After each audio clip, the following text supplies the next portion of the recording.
J'ai la chance de présider aussi une association, depuis 2 ans, une association de recherche industrielle. Ça s'appelle l'ERMA, donc c'est une association des directeurs de recherche industrielle en Europe.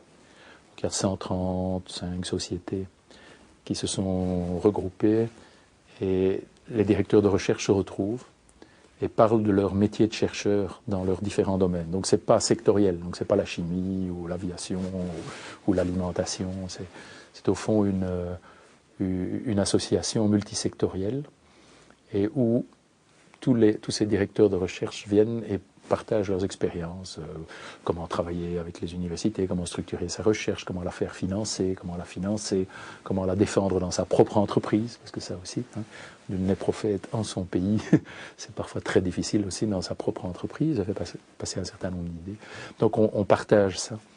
Et je vous cite ça aussi parce que c'est à la fois une source d'inspiration.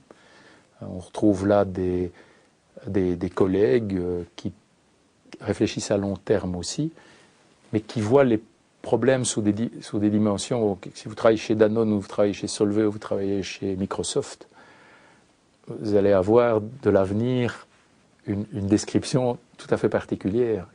Même si vous voulez prendre le grand contexte en ligne de compte, vous parlerez alimentation, système d'information ou matériaux. Et c'est un lieu, c'est un genre de lieu où toutes ces réflexions se mélangent aussi. Et au-delà des exposés un peu plus formels sur notre façon de travailler, on trouve aussi des opportunités à bâtir des images du futur qui sont vraiment tout à fait fascinantes.